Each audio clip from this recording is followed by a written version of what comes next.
Olá pessoas, meu nome é Diego J, também conhecido como Grid Ambicioso, e esta é a receita do Jack Atlas que eu usei neste YHC. As condições para o deck do Jack eram 20 cartas entre Monstros Red do tipo Demônio e ou Cards Resonator. Antes de começar a receita em si, eu quero fazer uma reclamação. Konami, por que raios a Red Nova não é do tipo Demônio? Por que vocês fizeram ela do tipo Fada?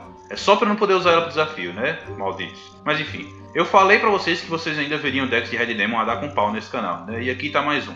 Esse deck é um pouco mais inconsistente do que a versão que eu trouxe em abril, por causa das condições do desafio me obrigando a usar cartas que eu jamais usaria por vontade própria, né? Mas vamos ao deck de uma vez. Começando com os nível alto, 3 Red Wolf. Nível 6 que você invoca quando faz a normal soma de um monstro Resonator. Com o Red você faz um 5 de nível 8, e com o Chain ou Synchron você faz um 5 de nível 7. Dá pra invocá-lo quando você invoca o Dark Resonator, mas não tem nenhum Synchro que você possa fazer com essa combinação. De qualquer forma é um nível 6, então além de você usar como matéria de Synchro com o Resonator que você invocou, você também pode usá-lo como matéria Xyz para fazer a Beatrice. 3 Destiny Hero Malicious, mais um nível 6 muito importante para o deck. Jogá-lo no cemitério com Armageddon Knight ou Beatrice é uma prioridade. Se você acabar puxando 2 dele na primeira mão, isso ainda pode ser remediado usando os efeitos de Coral Dragon e Plague Spreader Zombie. Se puxar 3, pode dar surrender, não tem jeito. 2 Primitive Butterfly, um nível 5 que você pode invocar quando não tiver nenhum monstro, e ela aumenta o próprio nível para 6, então você pode usá-la para fazer 5 de nível 8, tanto com o Red quanto com o Dark Resonator, e também com matéria Xyz de nível 6 para invocar a Beatrice se for possível. Passando agora para os nível 4, 3 Red Sprinter, que é uma carta que eu não usaria a 3 nem a pau. Se ele não tivesse essa restrição para ativar o efeito de você não poder controlar nenhum outro monstro,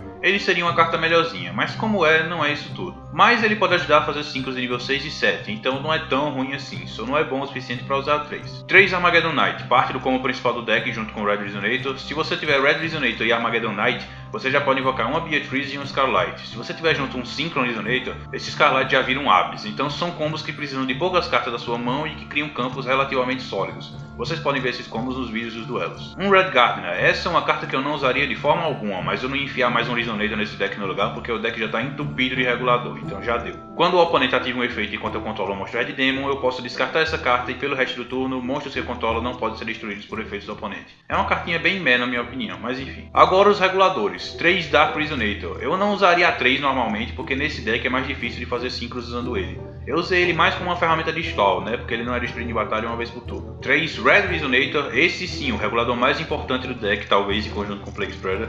Quando ele é invocado por invocação normal, você pode invocar um nível 4 ou menos da sua mão, na melhor das hipóteses Armageddon Knight, na pior Red Sprinter ou Red Gardener. Ele vai fazer um 5 de nível 6 que você vai sobrepor com algum dos outros monstros de nível 6 desse deck para invocar a Beatrice e continuar o combo. E quando ele é invocado por invocação especial, você ganha vida igual ao ataque de um monstro no campo. É ótimo para impedir que você morra, já que os seus monstros costumam ser bem grandes, então você pode absorver o ataque deles para sua vida. 2 Plague Spreader Zombie, regulador clássico, você devolve uma carta da sua mão para o topo do deck e revive esse monstro. Assim como o Malicious, mandar ele logo para o cemitério é uma prioridade no começo do duelo. Um Chain Resonator, mais de um é desnecessário. Quando ele é invocado enquanto houver um monstro 5 no campo, pode ser até no campo do oponente, você pode invocar por invocação especial um Resonator do seu deck. É bom para fazer Calamity, Red Nova ou Tyrant se você precisar, e é perfeito para invocar Abyss e Belial também, e para disparar o efeito do Red Resonator e aumentar a sua vida. Um Glow Up Bulb, ótimo regulador para fazer o Abyss, na lista de coisas para jogar no cemitério o mais rápido possível, ele vem logo atrás de Malicious e Plague Spreader. E por fim, 3 Synchron Resonator, também é uma ferramenta crucial para invocar o Abyss, porque você pode invocá-lo enquanto você tiver um Synchro, e para recuperar recursos do seu cemitério, porque quando ele cai lá, ele devolve um Resonator de lá para sua mão. Spells, um One for One para invocar no geral Synchron Resonator ou Glow Up Bulb, 2 Gospel Revival, ela revive os Red Demons de nível 8 ou Black Rose Moonlight Dragon, e no cemitério pode ser banida para evitar a destruição dos seus dragões. Um Reg aqui por razões óbvias, 3 Resonator Call, não só para buscar os seus reguladores, mas para cumprir a cota do desafio. Um Reinforcement of the Army para buscar o Armageddon Knight, só lembrando que, para você jogar tudo que você precisa no cemitério, um Armageddon Knight só basta. Então depois de usar o primeiro junto com o Red Resonator, o resto dos Armageddon Knights são basicamente cartas mortas. Ainda assim, eu uso 3 dele e um buscador, porque Red Resonator mais Armageddon Knight é o combo mais poderoso do deck, especialmente quando auxiliado por outras cartas. Então mesmo correndo o risco de ter várias cartas mortas nesse deck, como os múltiplos Malicious e tudo mais, o deck é basicamente High Risk, High Reward. Talvez não tanto quanto o Infernoid, por exemplo, mas ainda a um certo grau.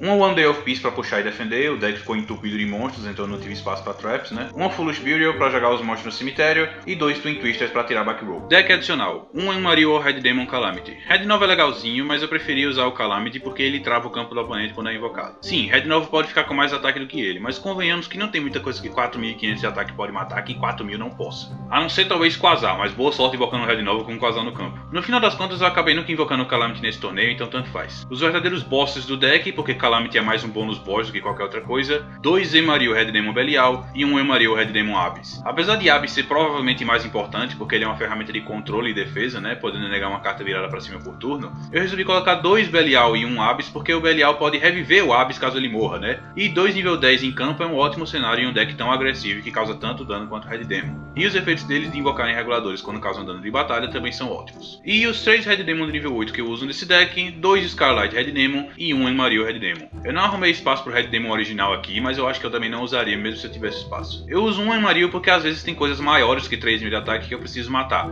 ou monstros normais que eu preciso matar, como os Blue Eyes, o Gluttony, etc. Scarlight ainda é o mais utilizado mesmo assim. O resto dos Synchros, 1 Crystal Wing Synchro Dragon, dá pra invocar até que facilmente nesse deck, apesar de eu não ter precisado nesse torneio. Os 2 nível 7, 1 Psyframe Lord Zeta e 1 Moonlight Black Rose, considerando que todos os meus oponentes estavam usando decks com monstros de nível alto, esses dois são ótimas armas de controle, né? E então, os 2 nível 6, 1 Coral Dragon e 1 Stardust Charge Warrior, que são peças de combo basicamente. Eles estão aqui primariamente para virarem matéria Exis para Beatrice, então na maioria das vezes você vai invocar o Stardust, porque você puxa uma carta quando ele é invocado. Coral Dragon faz você puxar uma carta se essa carta invocada por invocação Synchro foi enviada para o cemitério, e isso não acontece caso ele vire matéria Exis, então você vai perder uma carta. Só invoque Coral Dragon caso você precise destruir alguma carta do oponente, seja um monstro grande ou backroll, ou se você tiver Malicious ou Plague Spreader na sua mão e precisar jogar um deles no cemitério. De Exis, 1 Gustavão, você usa 2 Belial para invocar esse bicho e dá 2000 de dano, né, o que eu fiz em todos os duelos desse torneio, menos na semifinal com o Pride, que eu matei as 2 vezes com o efeito do Scarlight. Os Arautos odeiam morrer para dano de efeito, né, então como bom amigo que eu sou, eu tento matar eles desse jeito sempre que possível. Um abraço pessoal, adoro vocês.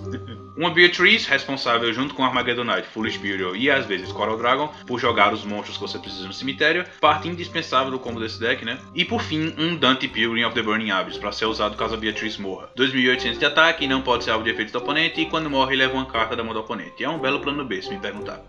E esse foi o deck. E esse vídeo encerra também o primeiro Yu-Gi-Oh! Herald Championship. Eu espero que vocês tenham gostado, apesar de ter sido um torneio bastante simples. E enquanto eu não posso prometer uma data para o próximo torneio que irá envolver vocês, porque essa semana eu volto à minha faculdade, eu vou ter que me adaptar à minha rotina novamente, eu peço que vocês fiquem no aguardo e acompanhem os outros vídeos do canal enquanto esse torneio não acontece. Enfim, esse foi o vídeo. Muito obrigado por ter assistido e Down Endo.